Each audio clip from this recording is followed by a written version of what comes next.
হযরত আব্দুল্লাহ ইবনে ওমর রাদিয়াল্লাহু তাআলা আনহু বলেন, একদা রাসূলুল্লাহ সাল্লাল্লাহু আলাইহি ওয়াসাল্লাম মিম্বারের উপর আরোহণ করিয়া উচ্চ স্বরে বলিতে লাগিলেন, হে ওই সকল লোকজন যাহারা মুখে ইসলাম গ্রহণ করিয়াছ অথচ অন্তরের গহীনে ইমানের প্রভাব পৌঁছেনি, তাহারা খাঁটি মুসলমান দিগকে কষ্ট দিও না, তাহাদেরকে লজ্জা দিও না এবং তাহাদের গোপন দোষ অন্বেষণ করিও না। কারণ কোনো মুসলমান যদি খাঁটি মুসলমানের দোষ অন্বেষণ করেন তবে আল্লাহ তাআলা তাহার দোষ অন্বেষণ করিবেন, আর আল্লাহ তাআলা যাহার দোষ অন্বেষণ করিবেন তাহাকে অপমান করিয়াই ছাড়বেন। যদিও সে হাওদার পিছনে লুকায়, ঘরের মধ্যে লুকায় অথবা পাথরের মধ্যে লুকাইতে থাকে, তবু আল্লাহ তাআলা তাহাকে অপমান করিয়াই ছাড়বেন।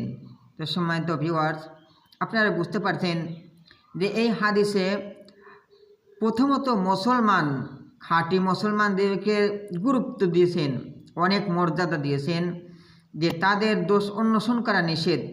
তারপরে কঠিন 3টা অপরাধ থেকে নিষেধ করেছেন, যে তাহাদেরকে কষ্ট দিও না, তাহাদেরকে লজ্জা দিও না এবং তাহাদের গোপন দোষ অন্বেষণ করিও না।